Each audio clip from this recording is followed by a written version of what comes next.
Alright, let's dive into this whole ADHD thing, like we're breaking down a blueprint for a high-speed jet engine. I'm not here to sugarcoat it, and we're definitely not going to dance around the science. We're going to throw out the fluff, zoom out and zoom in, hit you with real examples, and see exactly what's at play here. ADHD, the mismanagement of focus, not a lack of it. You know how when you're tuning a guitar, the strings have to be perfectly balanced to create harmony. That's your attention. Just like those guitar strings, it needs tuning. ADHD isn't about not having the ability to focus. It's about a mismanagement of it. It's like trying to drive a sports car on an old dirt road. You've got all the power, but the road's bumpy, the tires are skidding, and it's hard to get where you're going. So you've got this brain that can laser focus on one thing for hours, ignoring everything else.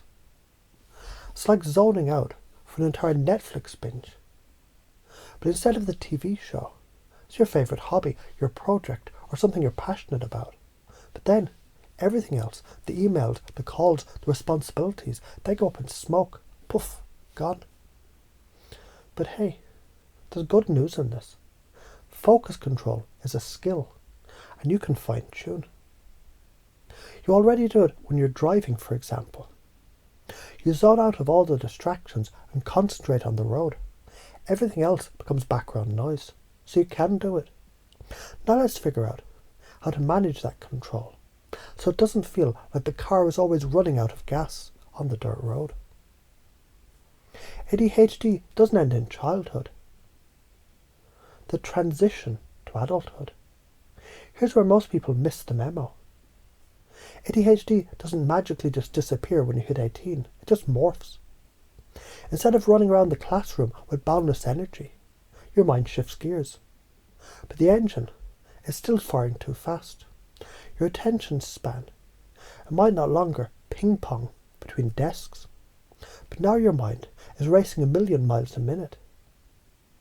You go from hyperactive to mentally restless.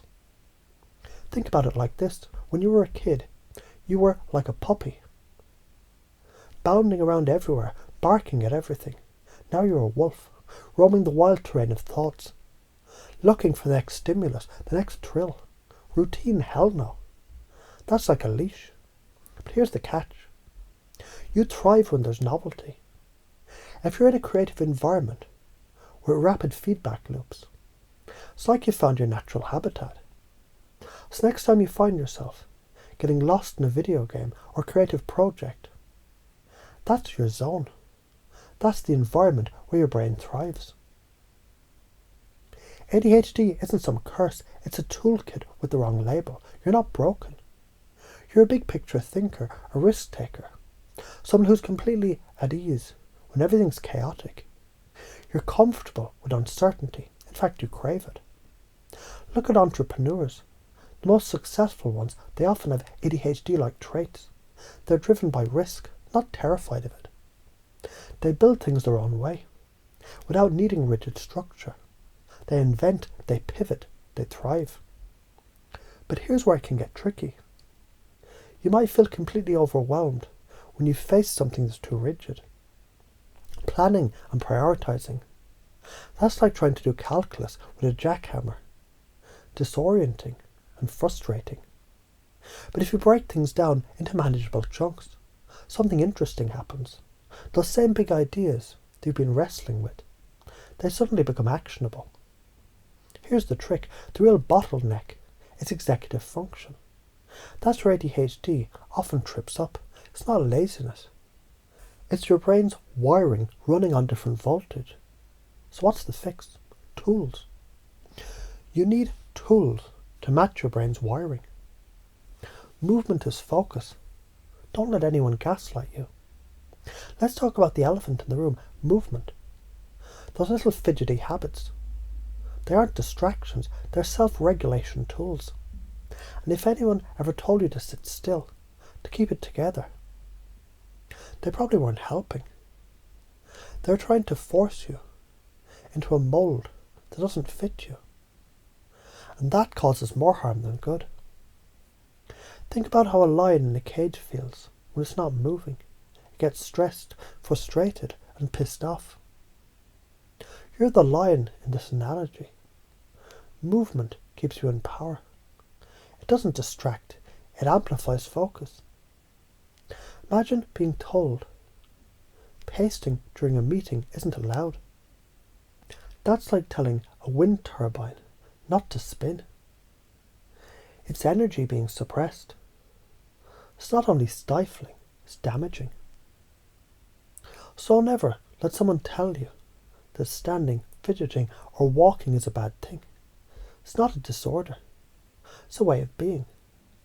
Movement equalizes your focus. It's part of the toolkit that you've got that makes you unstoppable. Rejection sensitivity. It's not overreacting, it's real. Here's the thing. If you ever felt like you were punched in the gut when someone criticized you, or wanted to just crawl into a hole after a small rejection, that's your ADHD brain at work. It's not just emotional overreaction. It's how your brain is processing that information. Your brain, in its amazing complexity, it reacts with all the intensity because it's tied to your sense of self. That pain, it's real, and guess what? There are ways to control that emotional reactivity, but first, you need to acknowledge it's a signal, not a weakness. So rejection sensitivity is a double-edged sword. You feel it deeply, which can suck at times, but also means you can connect in ways others may never feel. That empathy, that sensitivity, that's your superpower too. Structure is freedom. It's the paradox. Here's the kicker. ADHD brains, they need structure. You might feel like a prisoner when someone hands you a set schedule, but the irony is, structure equals freedom. Think about a river. It flows best when it's in its channel. Without it, it's chaos. The river floods.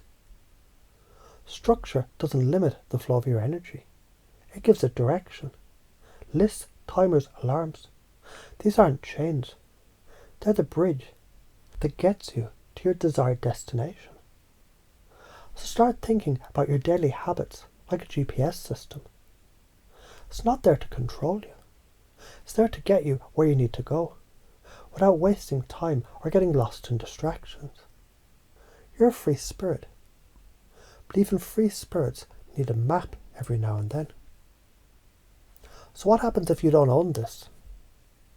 If you keep fighting your own brain, if you keep resisting the flow and squashing your natural tendencies, things get harder.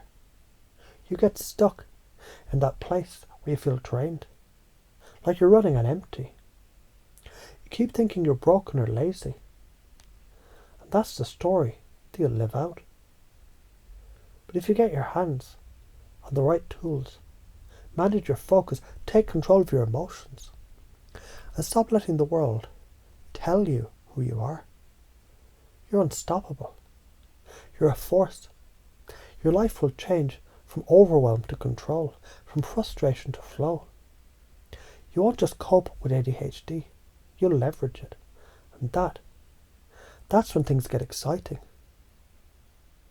ADHD isn't a curse. It's a mismanaged gift. It's not about not being able to focus. It's about learning how to direct that laser-like focus on what you actually want to do. Get out of your own head, embrace your wiring, structure your days so it works with you, not against you. Move, fidget, stand, pace. Rejection. Learn to surf the emotional waves. Don't drown in them. And remember, every time you make those little shifts, you're changing the entire trajectory of your life. Now stop thinking you're the problem. The world around you needs to adjust, not you. You're not a malfunction. You're a freaking powerhouse. And if you harness that, there's nothing that can stop you. So get to work.